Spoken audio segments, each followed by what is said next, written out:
Sa Tondo, Manila, nakaupo at sugatan sa mukha ang lalaking ito matapos masagi ng isang truck sakay ng kanyang bisikleta sa Santa Mesa sa Maynila.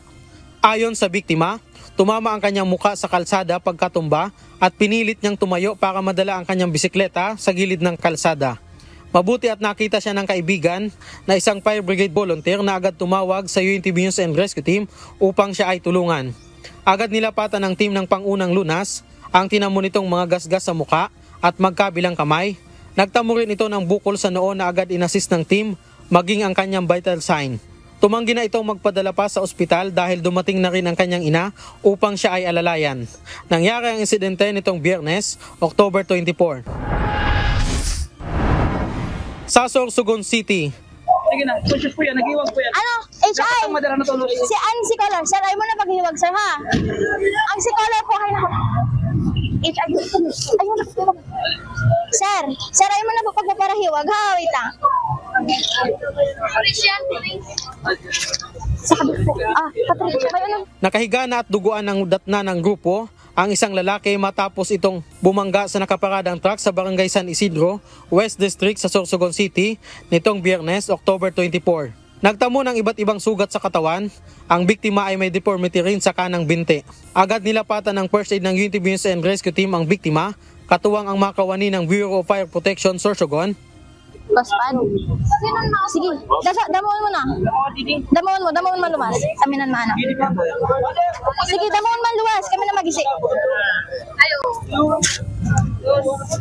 Tape na, tape.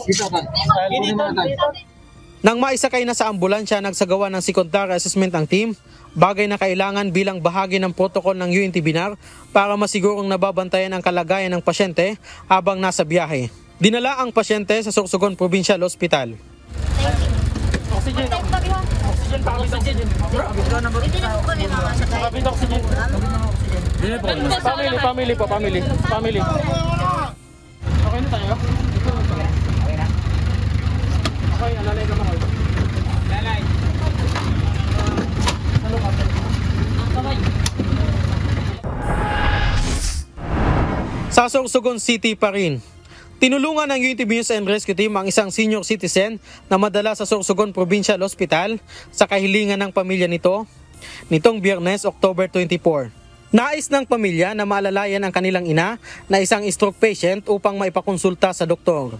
Hindi na iniwan ng team ang pasyente habang matapos ang check-up at therapy nito. Patuloy ang pag-monitor ng mga responder sa vital sign ng pasyente sa kabuuan ng proseso. Matapos ang lahat ay inihatid na rin ng team ang pasyente pabalik sa kanilang bahay. Sa mga nangangailangan ng agarang tulong sa panahon ng aksidente o sakuna, makipag-ugnayan po sa UNTV NAR hotline 8911 UNTV o 8911-8688. Resty Gosmo, UNTV News and Rescue. Diyos ang aming sandigan, serbisyo publiko ang aming pinahahalagahan.